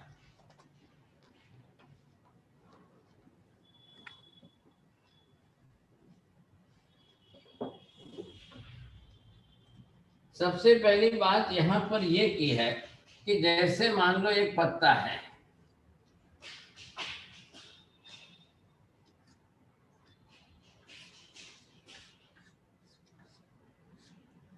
अब पत्ते के ऊपर बारिश होकर के एक बूंद यहाँ ड्रॉप गिरा है। अब उस ड्रॉप के ऊपर सूर्य की किरण पड़ती है तो दूर से आपको मोती की तरह से चमकता हुआ दिखता है, लेकिन आपको ये भी तो देखना है कि मोती की तरह से चमकता हुआ दिखने वाला ये जो है ध्रुव पत्रक ये कितनी देर रहने वाला है। आपको देखते हुए कितना अच्छा लगता है, लेकिन जैसे ही हवा का झोंका आया तो फिर तुरंत जो है ये पानी की बूंद जो है गिर जाएगी, गिरते ही जमीन जमीन के अंदर एब्जॉर्ब हो जाएगी, पत्ता वैसे ही अब खाली हो जाएगा, क्या दिखेगा आपको। तो ये अध्ययन का नाम दिया है, और अध्ययन का नाम देकर के कहते हैं कि सबसे दुर्लभ हमारा मनुष्य जन्म है। मनुष्य जन्म जो दुर्लभ बताया गया है, और संसार के सुख भोग आदि है, वो कितने रहने वाले। जीवन कितना क्षणिक है, जीवन कैसा क्षणिक है, ये आज आप भी देखोगे तो आपको देखते देखते भी ख्याल आ जाएगा कि इतना क्षणिक जीवन, और ऐसे क्षणिक जीवन में हम सुख शांति की अपेक्षा रखकर, और फिर आप ये सोचो कि नहीं नहीं 1000 साल तक सुख टिके, 1000 साल तक सुख संपत्ति टिक करके रहे, तो ये रहने वाला है क्या। एक शेठ थे, और वो अपने घर का बंगला वगैरह तैयार हो गया, उसको कलर वगैरह करा रहे थे, और फिर वो बात कर रहे थे, वो पेंटिंग करने वाले, भैया ऐसा कलर करना कि 1000 साल तक टिका रहे। तो एक साधु महाराज गोत्री के लिए घर में प्रवेश कर रहे थे, उन्होंने ये बात सुनी तो जरा हंसना आया। तो शेठ जी ने पूछा, महाराज जी हंसते क्यों, आप क्यों हंसे, हम तो यहाँ पर हमारे पेंटिंग के कलर के बारे में बात कर रहे थे। गुरु महाराज ने कहा, चलो भाई ठीक है, ऐसे ही हम तो हंस रहे हैं, कोई आप जाने दो, उसमें चिंता मत करो, हमारा तो साधु जीवन है, मैं गोत्री भिक्षा लेकर के निकल जाएंगे। नहीं नहीं महाराज साहब, आप ये समझाइए, आप मुनि महात्मा है, ज्ञानी महात्मा है, आप इतने हंस क्यों रहे हो। बोले भाई आपको बोलेंगे बताएंगे तो आपको सुनकर दुख होगा। क्यों महाराज, ऐसा क्या बात है, आप बताइए। अरे राज शेठ साहब समझिए, आप आपका जीवन है कितना, आयुष्य बचा है कितना, आप रहने वाले टिकने वाले हो कितना, और आप एक बंगले के ऊपर जो है उनको बोल रहे हो ऐसा कलर करो, ऐसा कलर करो, 1000 साल तक टिके। आप इस बंगले में 1000 साल तक रहने वाले हो। तो શેઠજી ने पूछा, महाराज साहेब माરું आयुष्य કેટલું છે, જરા કોને હું કેટલા દિવસ રહેવાનો છું, આ બધું કરાવું ને આ બધું બનાવ્યું છે, હવે હું ટકીશ કે રહીશ કે કેમ, જરાક बताओ ने साहब। गुरु महाराज ने कहा कि ये मैं बता दूं तो आपको और ज्यादा दुख हो जाएगा। नहीं नहीं भगवान, आप तो ज्ञानी हो, आप गीतार्थ हो, आप बताइए मुझे साथ। तो गुरु महाराज ने कहा, देखो सेठ जी, मेरे ज्ञान योग में देखने से ऐसा लगता है कि आपका आयुष्य बहुत थोड़े दिनों का ही है, बहुत थोड़े दिन का ही आयुष्य बचा है। तो अपनी आत्मा के लिए कुछ करो ना, ये बंगला और मकान को इसको रंग करना है और इसको सजाना है, ये लाखों रुपए आप खर्च करके कर रहे हो, लेकिन आप उसको भोगने के लिए रहने वाले हो, इतना आयुष्य भी नहीं है आपके पास। अरे भगवान, अब मैं क्या करूं, अब रे मैं क्या करूं। तो सेठ जी कुछ नहीं करना, ये छोड़ करके चारित्र लो, दीक्षा लेकर के अपनी आत्मा का कल्याण साधो। महाराज साहब अब कोई भाव तो नहीं जग रहे हैं, इच्छा नहीं जग रही है, और बंगला इतना अच्छा बनाया है, अब थोड़े के लिए अधूरा कैसे छोड़ो। सेठ जी धर्मलाभ, गुरु महाराज ने धर्मलाभ दिया, वहां से विहार किया, और आपको लगेगा 1 महीने में सेठ जी की मृत्यु हो गई। बस 1 महीने में मृत्यु हुई, वो कुछ भी नहीं कर पाए, और दिन रात बस वो बंगले के लिए खड़े रह करके ऐसा कलर करो, ऐसा कलर करो, ये करो, ऐसा करो, ऐसा करो। वो दिन रात उसी में उनका बीता, और आयुष्य समाप्त हो गया, शरीर छोड़ करके चले गए, बंगला ऐसे ही पड़ा रहा। तो कई बार ये बात सही लगती है, विचार आते हैं हमको, और ये सोचने के लिए हम मजबूर हो जाते हैं कि पर पुद्गल के पौद्गलिक पदार्थों को सजाने के लिए हम अपनी पूरी जिंदगी निचोड़ देते हैं, पूरा आयुष्य हमारा जो है इसमें चला जाता है, और अंत में जब छोड़कर जाने का आता है तो कितना दुख होता है। क्योंकि अंदर की जो हमारी मोह दशा है ना, तो मोह दशा हमें कितनी दुखी करेगी, बहुत मोह दशा है, तो बहुत ज्यादा हमको दुखी होना पड़ता है। फिर ये सारी चीजें रहने ही वाली। अब महावीर ये कह रहे हैं कि भाई बाकी के सब जन्म तो मिलते हैं, मनुष्य जन्म बहुत दुर्लभ जन्म है, इतना जल्दी नहीं मिलता है, बहुत दुर्लभ। तो ये पहले आप समझने की कोशिश करो, यहाँ से जीव संसार के चक्कर में जिस तरह से निकलता है, अब इतने इस संसार के चक्र में से आप ये देखिए,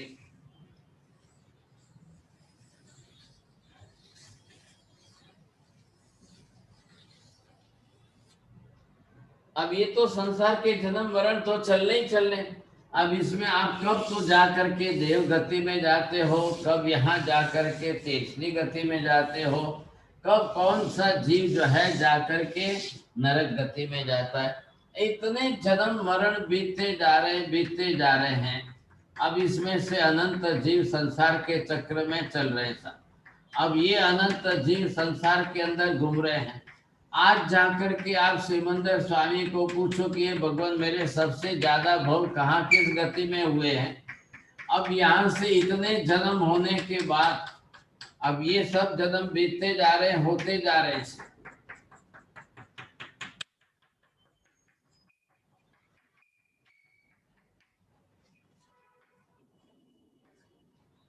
अब ये अनंत जन्म आपके जो है दूसरी गति में हुए, यहाँ पर चींटी हुए, मकोड़ा हुए, मक्खी हुए, मच्छर हुए, भंवरा हुए, कॉकरोच हुए, वापिस जो एंट हुए, बग हुए, ये आपके जितने भव बढ़ते जा रहे हैं, होते जा रहे हैं। बड़ी मुश्किल से एक बार हम मनुष्य के जन्म में आए, बाकी के जन्म इतने हो। अब जब जिस प्रकार के जन्म होंगे तो आप करेंगे क्या वहां पर। एक फॉर एग्जाम्पल लो कि आप जो है जंगल के अंदर लायन बन गए, टाइगर बन गए, बोलिए वहां क्या करेंगे सर। उस लायन के जन्म में, टाइगर के जन्म में क्या करेंगे आप। आपको प्रश्न समझ में तो आ रहा है ना। अब उसका जीवन क्या है, उसको भी तो पेट में भूख लगती है कि नहीं लगती है। अब जैसे उसको भूख लगेगी वो क्या खाएगा, वो कोई ऐसे चींटी मकोड़े खाएगा क्या। वो जाकर किसी पंचेंद्रिय प्राणी को ही मारेगा, बड़े प्राणी को मारेगा। अब कोई गाय मिल गई, भैंस मिल गई, बैल मिल गया, बुलक मिल गया, बुल आ गया, कोई जो है हिरन आ गया, ऐसे कोई बेचारे पंचेंद्रिय प्राणियों को मारकर खा लेता है। अब उसका लाइफ कितना है। एक लायन या टाइगर वो भी 25-50 साल कुछ तो जीता है कि नहीं। आप लोग कभी गए होंगे लायन में, जंगल में, सफारी में वगैरह, शायद देखा होगा आपने कभी। अब उसकी लाइफ 25-50 साल हो तो आप सोचिए कि 1 year is equal to 360 days. अब एक दिन उसको भूख लगे, आपको भूख लगे तो आप तो रसोई करके रोटी बना के खा लोगे, तो ज्यादा से ज्यादा गेहूं की एक इंद्रिय के जीवों की हिंसा हुई। अब वो पंचेंद्रिय जीव को मारे।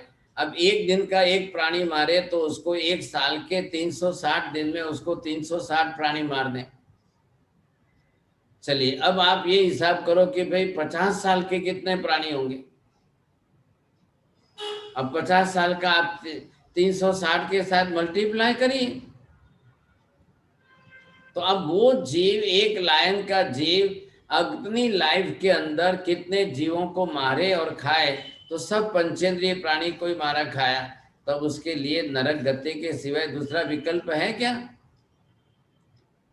फिर आपको बहुत दया आएगी, साहब वो तो बेचारा लायन है, वो तो बेचारा टाइगर है, वो तो घास खाता नहीं है, रोटी खाता नहीं है, तो क्या करेंगे साहब। तो उसको पाप नहीं लगेगा, कर्म नहीं बंधेगा।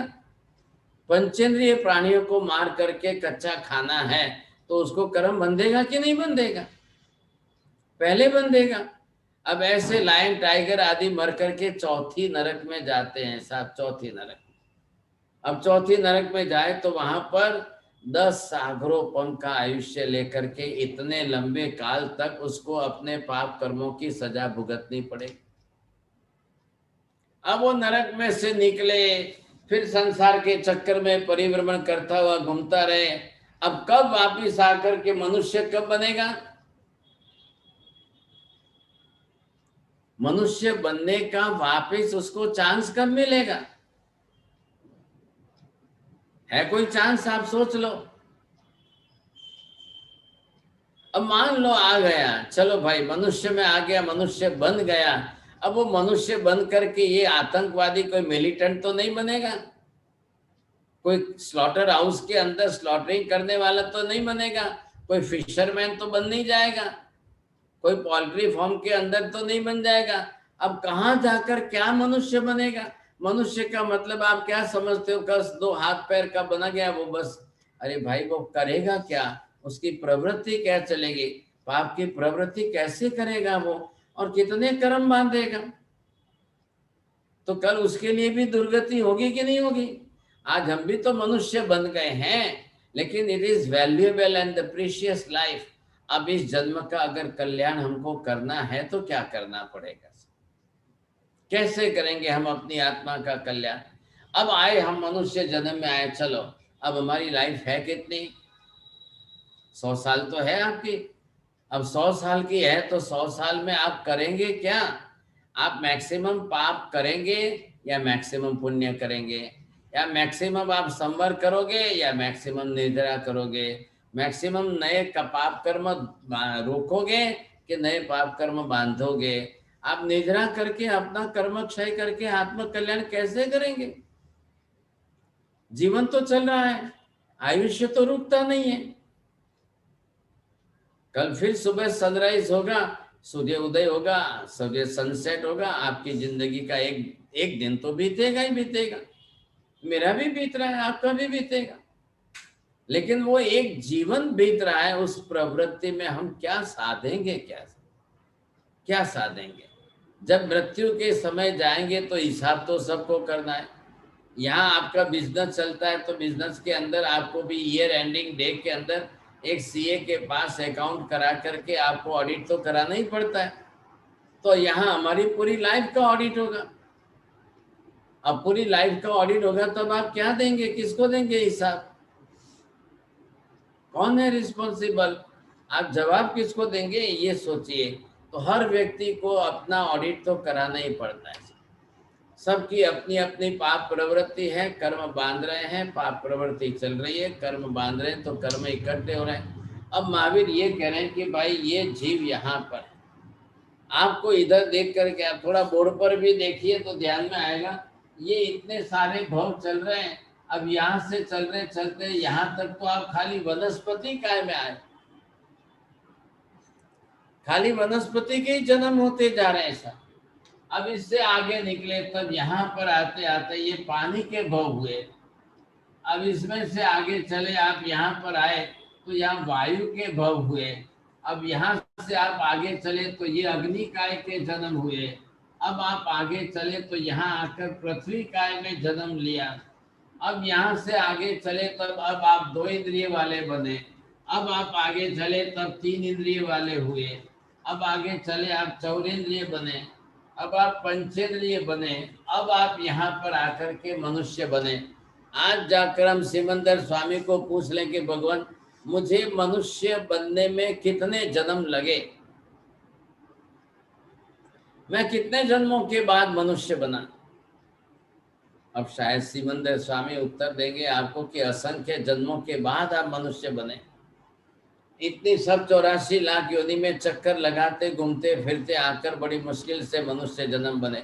अब मनुष्य में आने के बाद धर्म क्रिया की नहीं किया, हमने पाप प्रवृत्ति घटाई कि नहीं घटाई, हमारा संसार हमने घटाया कि नहीं किया, क्या किया साहब, तो फिर कैसे आत्मा का कल्याण होगा। यहाँ पर भगवान महावीर स्वामी 10वें अध्ययन के अंदर जब गौतम स्वामी सामने हैं तो गौतम स्वामी को भी अवेयरनेस के लिए बोल रहे हैं, शब्द बोल रहे हैं, गोयमा समयम मा पमाये, हे गौतम एक समय का भी प्रमाद मत करना। अब आप सोच लो, गौतम स्वामी तो महावीर स्वामी के मेन प्रथम गणधर हैं।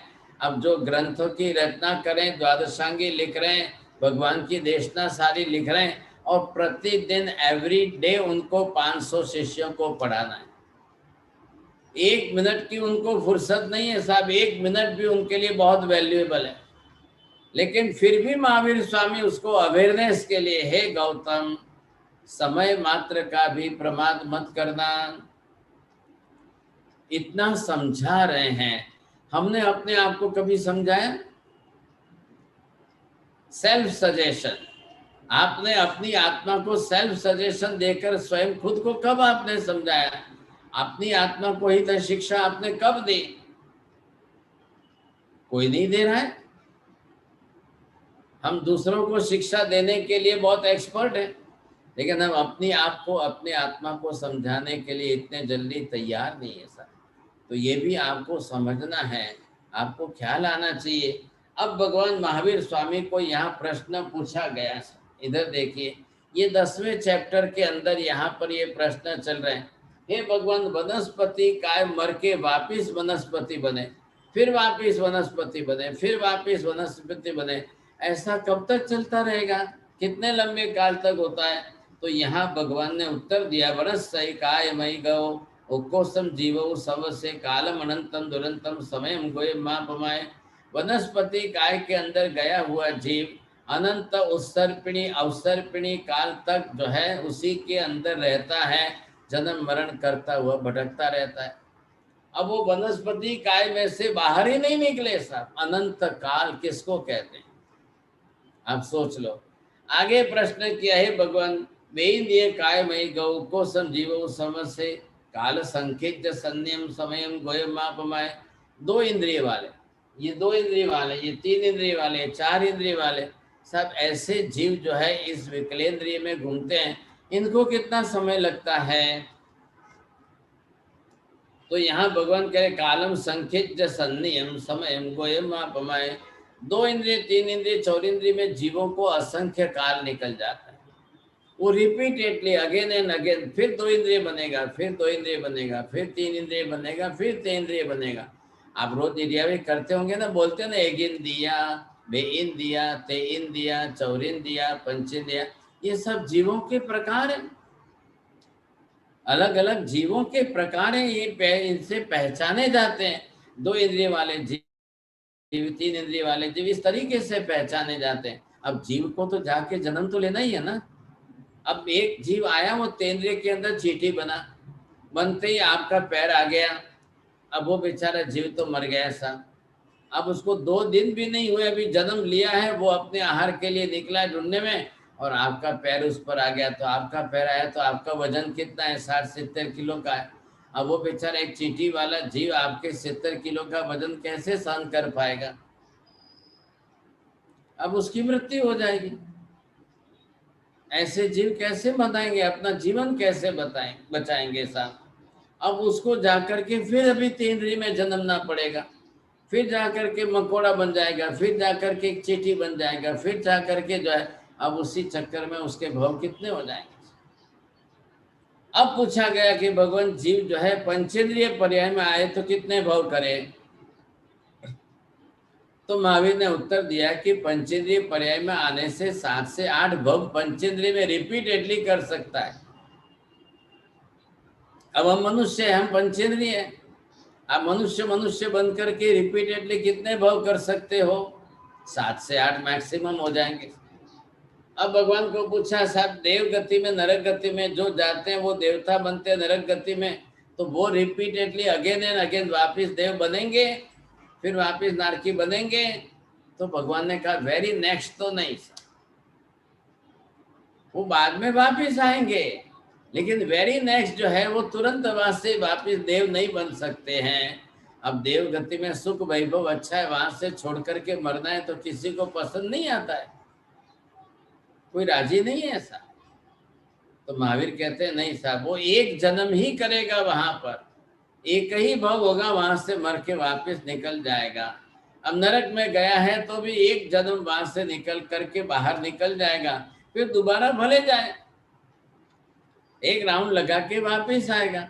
अब ये इतना कीमती जन्म बताया भगवान ने, कहा कि सबसे ज्यादा लास्ट जन्म जो है मनुष्य का है। इधर आप बोर्ड पर देखिए, ये है फर्स्ट जन्म, निगोद के जीवों का ये फर्स्ट लाइफ है, और मनुष्य का लास्ट लाइफ। मनुष्य का जन्म लास्ट क्यों कहते हैं आप? क्योंकि मनुष्य के जन्म में से कल हम यहां से जो है निकल करके मोक्ष में चले जाए, ये जो है यहाँ पर मोक्ष है, तो मनुष्य ही मोक्ष का अधिकारी है। मनुष्य को मोक्ष में जाने का चांस है, कोई देवता नहीं जाते हैं, कोई नरक के नारकी नहीं जाते हैं, और कोई पशु पक्षी नहीं जा सकता। इसलिए मनुष्य का जन्म लास्ट जन्म है, बहुत वैल्यूएबल, बहुत कीमती जन्म मनुष्य का है। अब ये जन्म हमारा जो यहाँ पर है, ये दोबारा दोबारा बार बार रिपीटेडली इतना जल्दी नहीं मिल जाएगा। इसलिए बहुत सोच समझ करके इस कीमती जन्म को बचाना है, इस कीमती जन्म को सुरक्षित रखना जरूरी है साहब।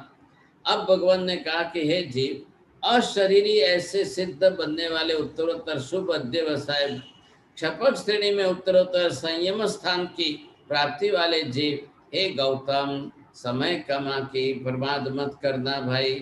अब ये भगवान ने यहाँ पर दिखाया है, बुद्धस्स निसम्म भाष्यम सुकहीय मठ पदो वसोहियम रागम दोषम च छंदिया सिद्धिम गए भैवम गोयमेत्ति बेमी।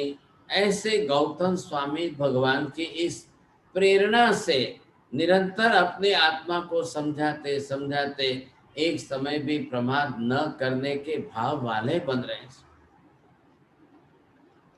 वैसा भाव बना रहे हैं अपने आप के अंदर और ये चल रहे हैं। अब यहाँ पर ये जो है, ये इनका 10वां अध्ययन यहाँ पर पूर्ण हो रहा है। अभी मैं आपको समझा रहा हूँ, तो 10 अध्ययन यहाँ पर हुए हैं।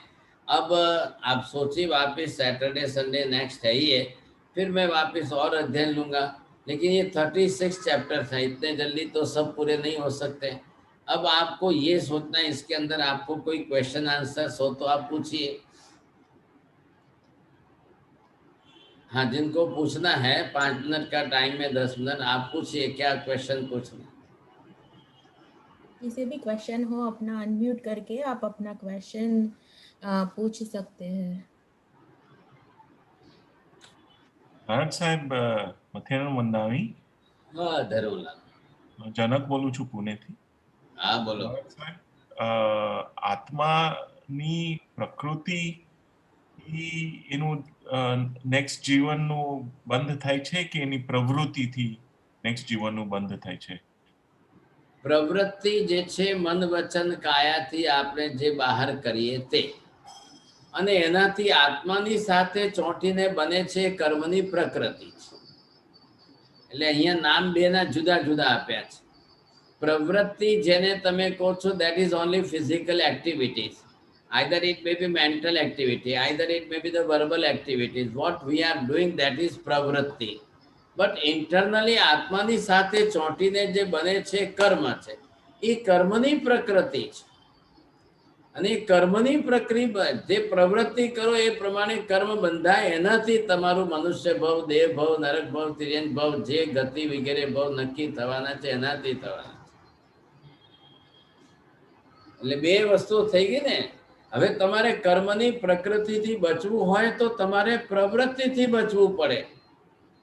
ભાઈ, હું પ્રવૃત્તિ કરું કે ના કરું, આ પ્રવૃત્તિ આવી છે, આ પ્રવૃત્તિ આવા પ્રકારની છે, એ મારે કરવી કે ન કરવી, ये आपको सोचना पड़ेगा, तो आप बच सकेंगे अच्छी तरह से. तो कर्मनी प्रकृति ये प्रवृत्ति माथी बंधाय છે. आप बचेंगे तो वहां पर कर्म नहीं बंधेगा. बोलो.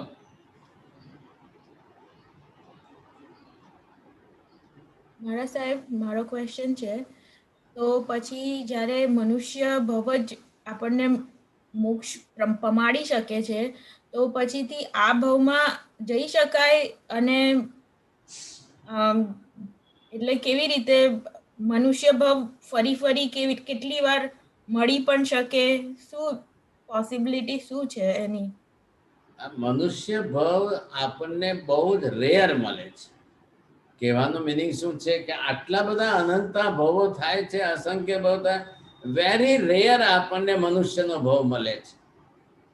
હવે મળી ગયા પછી આપણે મિસયુઝ કરીને અથવા એને વેસ્ટ કરી દઈએ તો મિનિંગ નહીં રહે ને. એટલે પહેલું તો એ નક્કી થવું જોઈએ કે ભાઈ, I don't want to waste the precious life. It's very important. આટલી વેલ્યુએબલ લાઈફ છે તો મારે એને વેસ્ટ તો નથી જ કરવું. वेस्ट मतलब क्या हो गया? जब धर्म प्रवृत्ति आप कुछ नहीं करोगे तो वेस्ट है. भाई, खाने पीने की प्रवृत्ति तो रोज सभी करेंगे ना. आप धर्म प्रवृत्ति में कर्म क्षय हो रहे हैं, कर्म क्षय कर रहे हो, तो आपका मनुष्य जीवन वेस्ट नहीं है, उपयोग में आ रहा है. क्या अब जो लोग खाली घूमना फिरना खाना पीना मौज मजा मस्ती आराम करना है उनको, उनका लिए उनके जीवन को उनका वेस्ट हो रहा है। और इसका सबसे बड़ा नियम क्या है कि जिनको इतना वैल्यूएबल मनुष्य लाइफ मिली है और वो वेस्ट करेंगे तो दोबारा नहीं मिलेगी। जो इस प्रीशियस लाइफ का सही सदुपयोग करेगा उसको रिपीटेडली मिल सकता है, उसके लिए चांस है। आज हम अगर यहाँ पर है, अभी आप ये बोलो कि आज तो मोक्ष नहीं वाले तो क्या करो, खा पी के मजा करो, नहीं सर। आज अगर नहीं भी पॉसिबल है तो भी आप ऐसी साधना करो कि यहाँ से महाविद्य में जाकर सिमंदर स्वामी के यहाँ जन्म। अभी आज आपकी जो लाइफ हो गई, अब जितनी बची है, जितने लाइफ में आपको जीवन लाइफ पूरी करनी है, अब आपके शुभ पुण्य कर्म इतने प्रबल होने चाहिए कि सीधे यहाँ से निकल के आप जो है महाविद्य में जाकर सिमंदर स्वामी के वहाँ जन्म लो। अब वहाँ भगवान के समावसन में जाकर आप देशना सुनेंगे और आपके चारित्र के भाव बन जाएंगे, भाव बन जाएंगे। आप दीक्षा लेकर के अपनी तप तपस्या करके और लास्ट में अपने कर्म क्षय करके मोक्ष में चले जाओ। तो अब आज के आपके यहाँ से बचे हुए कितने हैं? अभी तो लाइफ बची आपकी 10, 20, 40, 50 जो बचे, और वहां महाविद्य में जाकर के आप वहां पर 200, 500 बरस जो भी जीना है, इतने में तो आप अपना मोक्ष कर सकते हो। वहां से महाविद्य में सिमंदर स्वामी के वहां तो रोज ही मोक्ष में जा रहे हैं, कोई ना कोई तो जा ही रहे, समझे। तो हमारे लिए आज अच्छा बड़ा चांस है। आज बैठे हम यहाँ पर बैठ करके जा तो सकते हैं, ये आप अपने हाथ में चांस ले लो। पॉसिबल तो है ना। आज यहाँ हमारे लिए मोक्ष नहीं मिल रहा है, इसका मतलब ये मत सोचो कि अबे खाई पीने मजा कर रही। आज भी हमारे पास भविष्य के भावी भव घटाने का चांस बहुत अच्छा है। जब महावीर स्वामी यहाँ पर गौतम स्वामी को अवेयरनेस लाने के लिए कदम कदम पर ये कह रहे हैं, तो आप तो कितना बड़ा काम कर सकते हो, ये प्रयत्न करना है। મારા સાહેબ અત્યારે જે આ મનુષ્ય ભવમાં અત્યારે જે સમજ કેળવી છે તે પછી જો પુણ્યનું એવું ઉદય થાય અને મહાવિદ્ય ક્ષેત્રમાં જો જન્મ થાય તો ત્યાં આગળ ફરીથી સ્ટાર્ટ કરવું પડે કે આ જે સમજ છે તે રે ત્યાં આગળ પણ रहती नहीं, कर्म के आवरण आ जाएंगे लेकिन संस्कार आ जाएंगे। आप वहां पर जैसे ही आपने किसी ने स्विच ऑन किया तो लाइट होती है कि नहीं, वैसे भगवान सिमंदर स्वामी आदि वहां पर है, और जिसने भी थोड़ा सा उपदेश दिया और थोड़ा सा समझ में आया तो पास्ट लाइफ के संस्कार आपके जल्दी आ जाएंगे, आप जल्दी एक्सेप्ट कर सकोगे, आपकी रिसीविंग कैपेसिटी बढ़ जाएगी, तो वो संस्कार काम करेंगे। कहने का मतलब ये है।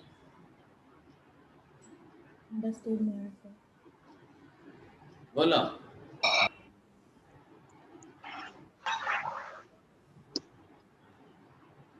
હા રીટાબેન હા મથેન વંદામી સાહેબજી બોલો। નિગોદના જીવોમાં એકેન્દ્રિય જીવ બેઇન્દ્રિય જીવ બધા જીવો આવી જાય? નિગોદ એટલે ફક્ત ખાલી સાધારણ વનસ્પતિ કાય એકેન્દ્રિય જ, એકેન્દ્રિય જીવો જ આવે? બસ ફક્ત નિગોદ એટલે એકેન્દ્રિય છે, એમાં ખાલી સાધારણ વનસ્પતિ કાય જ, એકેન્દ્રિયમાં પૃથ્વી પાણી અગ્નિ વાયુ બધા છે, બધા નથી આવતા। એટલે આપણે લીલ ને બધું કહીએ, લીલ ફૂગ એ બધા નિગોદના જીવો કહેવાય? એ નિગોદ કહેવાય, પણ બેઇન્દ્રિય તેન્દ્રિયમાં તો કીડી મકોડા આવી ગયા ને। હા એ બરાબર છે, એટલે નિગોદના જીવોમાં લીલ ફૂગ ને એ બધું આવે, એકેન્દ્રિય જીવો એ બધા કહેવાય। કાંદા બટાકા લસણ, કાંદા બટાકા લસણ ગાજર મૂલા શકરકંદ આ બધા સ્થૂલ નિગોદ છે, અને પેલા નિગોદના ગોળામાં જે છે સૂક્ષ્મ છે, વિચ ઇઝ વિઝિબલ છે એ સ્થૂલ છે, હવે જે વિઝિબલ નથી એ સૂક્ષ્મ છે। અચ્છા બરાબર છે। અને દેવગતિમાંથી નીકળેલો જીવ નારકીમાં બી જઈ શકે ને નિગોદમાં બી જઈ શકે? દેવગતિમાંથી નરકમાં નથી જવાતું, નથી જવાતું, અને નરકમાંથી દેવલોકમાં નથી જવાતું, એટલે પહેલા તિર્યંશમાં આવે કે મનુષ્ય આવે પછી જાય નરકમાં, વાયા વાયા છે થોડું એવી રીતે। હા થેન્ક યુ મારા સાહેબ, બરાબર છે। હા બોલો। મથેન વંદામી મહારાજ સાહેબ, હા મહારાજ સાહેબ, આપણે મનુષ્ય ભાવ તો રેર છે જ, પણ મનુષ્ય ભાવમાં પછી આપણે સ્ત્રી બનીએ તો એ તો એકદમ ડિફિકલ્ટ થઈ ગયું, કારણ કે compared to male, female is more difficult to follow, to go to moksha, right? એટલે એવું કઈ નથી. તમને આશ્ચર્ય થશે, મેલ કરતા ફિમેલ મોક્ષમાં જનારાની સંખ્યા ડબલ થી વધારે છે. 24 તીર્થંકર ભગવંતોના ટાઈમમાં જેટલા મેલ મોક્ષમાં ગયા છે એના કરતા ફિમેલ મોક્ષમાં ગયેલી સંખ્યા ડબલ થી વધારે છે. એટલે તમે ચિંતા ના કરો, ફિમેલમાં સ્ત્રી તો ઘણી સારી પુણ્યશાળી કહેવાય. એટલે તમે દીક્ષા લેશો તો મોક્ષે જશો. તમે ભલે અહીંથી મહાવીરમાં થઈને જજો, વાયા અત્યારે અહીંથી નથી જવાતું માટે ત્યાંથી. પણ એવું કઈ વિચાર કરશો નહીં, મેલ ફિમેલ નહીં, મનુષ્ય જન્મ બંનેનું છે કે નહીં? મેલ હોય તો મનુષ્ય છે ને ફિમેલ હોય તો મનુષ્ય છે. Don't go on the physical structure. જી દીવું કરે કે સેન્ડવિચ. અને બીજો ક્વેશ્ચન પૂછ્યું, તો મહાવિદ્ય ક્ષેત્રમાં જવાના માટે લાઈક આપણો રસ્તો કઈ રીતે હોવો જોઈએ? લાઈક આપણી લાઈફ 18 પાપની પ્રવૃત્તિ ઘટી જાય અને અહીંયા સંવર ધર્મ વગેરેની આપણી આરાધનાની પ્રવૃત્તિ વધી જાય અને આપના ભાવ નિરંતર એ રીતના બને તો આજે પણ મહાવિદ્યમાં જવાય છે. આજે પણ જવાય છે, કોઈ બેન્ડ નથી, એના ઉપર બંધ નથી. ઘણા મહાવિદ્યમાં ગયેલા ત્યાંય ધર્મ ન કરે તો અહીંયા ઘણા આવે છે અને અહીંથી કરીને ત્યાં જઈ શકાય છે. ઇટ ડિપેન્ડ્સ કે ભાઈ તમે શું કરો, તમારા ભાવ કેવા છે, પરિણામ શેના છે. તમે પાપ પ્રવૃત્તિ છોડી દીધી છે અને તમારી લગન જે છે એક બરોબર મહાવિદ્યની બની રહે છે तो आपके लिए पॉसिबल है. नहीं पॉसिबल है ऐसी बात नहीं है, पूरा चांस. Ji thank you. हाँ बोलो.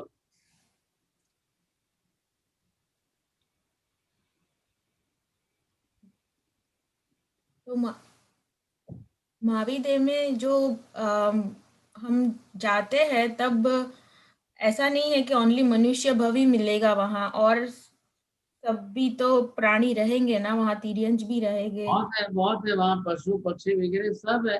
आप महाविद्य में जाकर पशु पक्षी भी बन सकते हो, और कीड़ा मकोड़ा पण छे, बधा छे, सब प्रकार के जीव है. कोई किसी के लिए ना नहीं है, सब बन सकते हैं.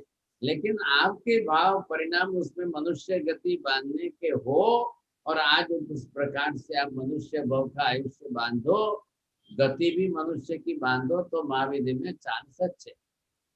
फिर ऐसी बात नहीं है कि नहीं, मनुष्य बन तो सकते ना. अभी मैंने कहा कि लास्ट फिगर यहाँ पर महावीर स्वामी ने बताया up to 7 to 8 time, either 7 time or 8 time repeatedly again and again you can get the chance of human life.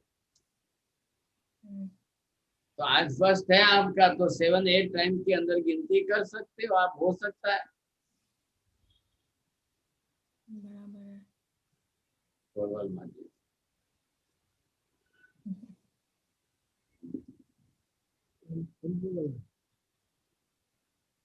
बोलो.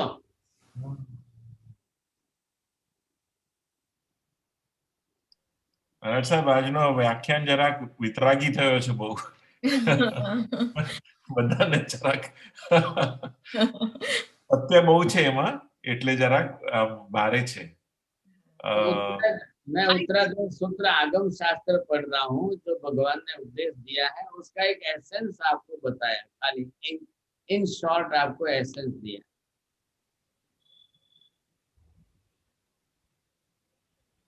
अभी ये 10 चैप्टर हुए हैं, फिर वापिस जो है आपको सैटरडे संडे फिर वापिस 10 चैप्टर और आपके सामने आ जाएंगे. फिर नेक्स्ट सैटरडे संडे हम 36 पूरे करेंगे. It will take some time, क्योंकि वो आपके वहाँ की सुविधा के हिसाब से सैटरडे संडे हो रहा है. इंडियन लोगों के लिए यहाँ पर जो है एवरी डे यहाँ के इंडियन टाइम के हिसाब से सुबह 9:30 to 11 चल रहा है.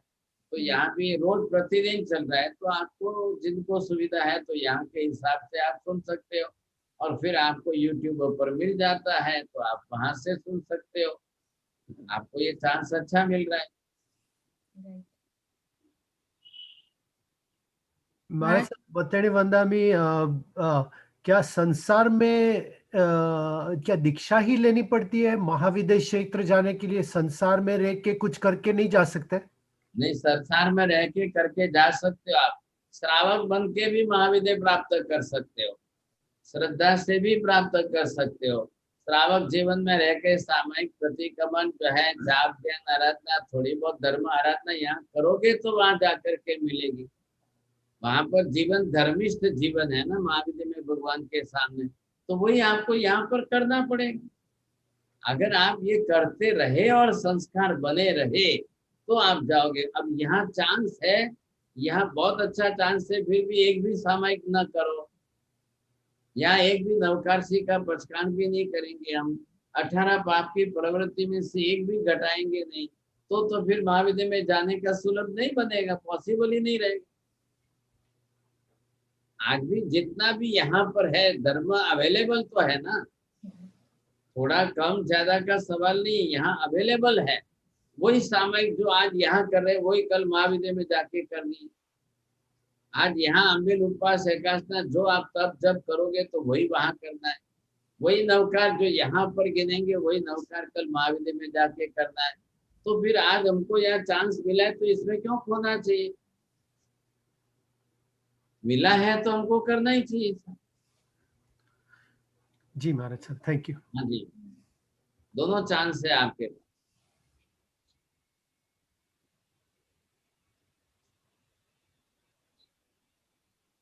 जिस किसी को भी क्वेश्चन है तो अपना अनम्यूट करके क्वेश्चन पूछ सकते हो आप। આઈ થિંક મહારાજ સાહેબ એક સજેશન છે કે હવે એક્ઝામ જ લઈ લ્યો અને એક્ઝામમાં પાસ થઈ જાય તો ઓનલાઈન દીક્ષા કરી નાખવાની. Straight up.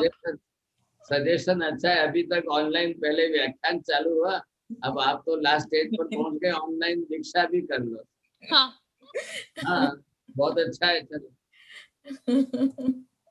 क्या अभी इतने तो ये लॉकडाउन का प्रताप है कि ऑनलाइन व्याख्यान चालू है फर्स्ट। Yes yes yes.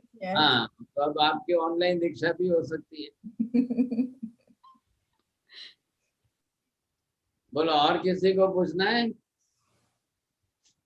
नमो हरिहंताणं नमो सिद्धाणं नमो आयर्याणं नमो वज्रायाणं नमो लोये सव्वसाहुणं एषो पंच नमोकारो सव्वपावपणासनो मंगलाणं च सव्वेसिं परमं अवहि मंगलम्। मंगलम भगवान वीरु मंगलम गौतम प्रभु मंगलम स्थूलिभद्राद्या जैन धर्मोस्तु मंगलम। चत्तारि मंगलम अरिहंता मंगलम सिद्धा मंगलम साहु मंगलम केवली पन्नतो धम्मो मंगलम। चत्तारि लोकोत्तमा अरिहंता लोकोत्तमा सिद्धा लोकोत्तमा साहु लोकोत्तमा केवली पन्नतो धम्मो लोकोत्तमो। चत्तारि शरणं प्रवज्जामि अरिहन्ते शरणं प्रवज्जामि सिद्धे शरणं प्रवज्जामि साहु शरणं प्रवज्जामि केवले पन्नतं धम्मं शरणं प्रवज्जामि। सर्वमंगलमांगल्यं सर्वकल्याणकारणं प्रधानं सर्वधर्माणां जैनं जयति शासनम्। बहुत बहुत धर्म लाभ, खूब आशीर्वाद। त्रिकाल वंदन साहेब, त्रिकाल वंदन साहेब, बहुत धर्म लाभ। त्रिकाल वंदन साहेब जी, मत्थे वंदन।